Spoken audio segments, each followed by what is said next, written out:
Hello, everyone. I'm going to take a little break from the main lecture just to point out some student examples of previous syntheses. That way you can see the APA 7 formatting that we're looking for, and also I can kind of talk you through what works and what doesn't.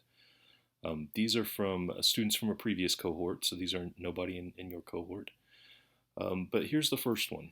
Um, so they were asked a slightly different question. It was about how COVID was impacting them because this cohort was coming through right as COVID was breaking.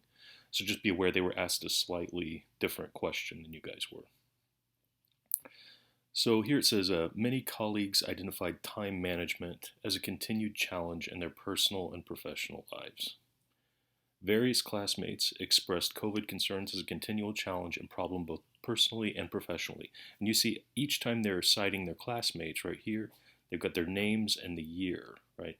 Because that roughly approximates how you would do this with APA 7, right? So we'd like you to try to start doing these with your next responses if you can. So various classmates expressed COVID concerns as a continual challenge and problem, both personally and professionally. Okay, so we have more of the classmates here in an in-text citation. You'll notice the period comes after the citation. I think most everyone knows that, but just going to point it out.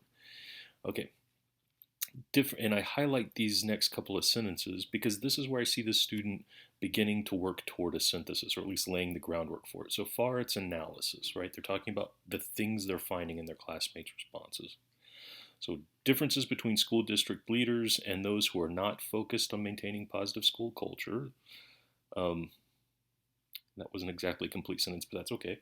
And so he or she has their in-text citation. Should be a space there between the name and the year. There's not a space there, but there should be. At the same time, other school district leaders are concerned with continually balancing roles in their district. Differences can be identified in classmates who have school-age children at home compared to those who do not. Okay, so they're looking at differences. So I told you one of the things you can do is look for areas of agreement and disagreement that aren't spelled out explicitly in the analyses you're looking at. And I'd say that's what the student is trying to do here. So those who have school-age children at home stated a challenge of ensuring learning continues for their students during quarantine or distance education, and the added element of delivering children extracurricular activities.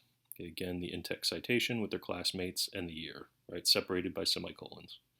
And then that period comes after the citation. The reason we put the period after the in-text citation is because we want to treat the in-text citation as part of the sentence, right? So this information goes with the sentence, so the sentence doesn't end until after the citation. Okay, classmates suggested similar and diverse responses in how to overcome stated challenges. Prayer, meditation, and having faith in God presented as a common thread for several classmates. Both internal and external guidance was stated as a means to cope with challenges. Sufficient planning and creating calendars are tools that many will implement. Again, there's a little space missing here that should be there, but that's okay. You would want to correct that, but it's too late for me to tell them. However, others express the importance of depending on loved ones and colleagues to assist in overcoming challenges. Okay, there we go, final citation. Now, they didn't quite make it to a synthesis so far. It's high-level analysis and it's groundwork for a synthesis. But then they would have to have stepped back and said, well, what is all this really adding up to? So at the end here, I added a synthesized conclusion in bold and italics. So this is how I would have ended it to work on, to turn all this good analysis into a synthesis.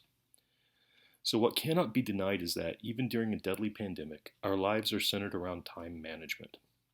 The challenges we face in whatever form invariably involve our accountability to the minutes and hours of the work and school day. This means that, in no small measure, our standards of resilience and empathy are circumscribed by the demands of the clock. It's a sobering reminder of where we are as a society.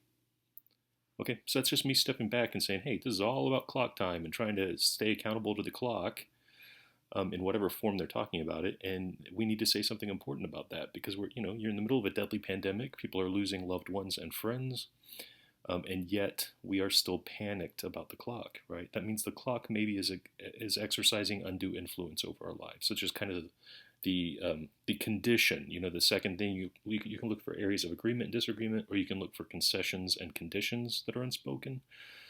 So when I stepped back from that, I was thinking about an unspoken condition, that we are maybe a little too beholden to the clock, and that's what maybe all this adds up to.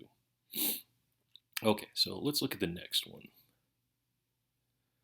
So, doctoral students face many challenges as they write their dissertations. The COVID-19 virus's pandemic created challenges with additional work responsibilities.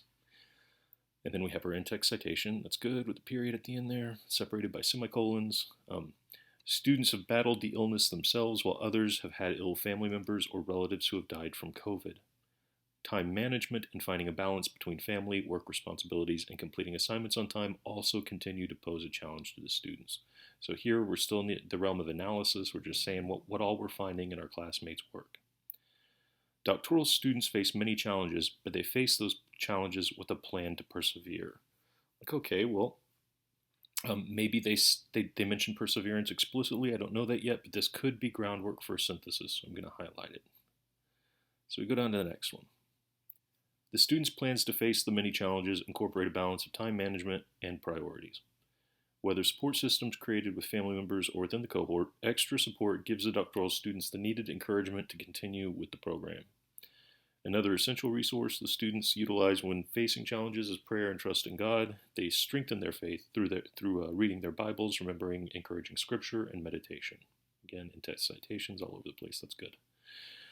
Despite any challenge doctoral students face, they overcome the challenge in various ways and persevere with a determination to finish and graduate. So to me, that was laying the groundwork. Another brick. I'm changing metaphors. Another brick in the wall of a synthesis. But here again, it's more groundwork for a synthesis. But the synthesis, they didn't quite get there, and so I added one in bold and italics here at the end. So the strong conceptualization of doctoral studies as a test or challenge, because I noticed that was something they kept mentioning all throughout here, tests and challenges and overcoming tests and challenges. Okay. So the strong conceptualization of doctoral studies as a test or challenge speaks to an often unspoken motive for pursuing this level of study. That is, many of us come to doctoral work in pursuit of a moral, spiritual, or intellectual equivalent of the quest. Like famous characters of questing fiction, we embark on this journey to grow, to be challenged, to discover mentors and new internal resources, and to be changed. In this sense, we are engaged with our archenemy, time, in a battle for spiritual rebirth or renewal. Okay, so that would be a synthesized thought at the end of all this. What does all of this really add up to? And where is the focus of all of this detail? Well, the focus of all this detail was on the challenges. Okay, well, what can we make of that? Okay, so we step back, big picture, that's what we can make of it. I did not change this one at all because I did a decent job, so I'm just going to read this one through to you. Completing a doctoral program can be challenging. However, each student experiences these challenges differently, and challenges that are not directly related to the coursework may cause more concern than the coursework itself. For example, concerns related to COVID-19 are a primary focus in the post threads by DL1 students. And they did their good job on the in-text citations. The exact challenges experienced with COVID-19 vary among the respondents. A number of school administrators stated that COVID-19 caused concerns with safety and staffing. Others indicated that COVID-19 was challenging because of the need to shift their roles and responsibilities. Good job again on the in-text citations. Reynolds, and so here we have a citation done differently with somebody's name, and then we have the year in parentheses right after them. Reynolds discussed his personal battle with a recent diagnosis with COVID-19. Challenges with keeping up with the demands of parenting and family were also noted. Okay. Floyd, again we have this within the sentence citation, Floyd and Bussell both indicated that significant life changes with home sales and moves caused challenges for them. In contrast, only two respondents indicated challenges with the coursework was their primary concern. Here, I think they're laying the groundwork now. So this is all analysis. They're talking about what people said. Focusing on time management and priorities were common strategies identified by respondents in battling the stress caused by being a doctoral student. Okay, so they're finding a link between things. So that's the step one, maybe. Likewise, relying on the support of others and asking for help were other examples of stress management. And this is actually them. I just went ahead and bolded and italicized it because I thought they did an okay job of synthesizing here. In conclusion, while the stress of completing a doctoral program is unlikely to go away, the circumstances that are cited as most challenging for students are often unrelated to the doctoral coursework itself. So that's good. That's them stepping back and taking a look at what's being said. Like, what's the common thread here? Instead, balancing external forces, work and family obligations may be underlying causes of the challenges experienced by doctoral students. So good. They did a good job of stepping back and taking a look at what the big picture is. And this is the last one. A majority of the students in the DL-DL1 cohort face challenges related to their personal lives, work, earning a doctoral degree, and this current course. Time management, scheduling time to write, and seeking work-life balance are common challenges for a majority of the DL1 students. These challenges mainly stem from an awareness that students will need to devote additional time and attention to this course. On the contrary, only a few students expressed that they face challenges that are not necessarily related to the course or earning a doctoral degree. These students shared struggles with personal health, life changes, work decisions, COVID-19, and grieving as existing challenges. They got their in-text citations.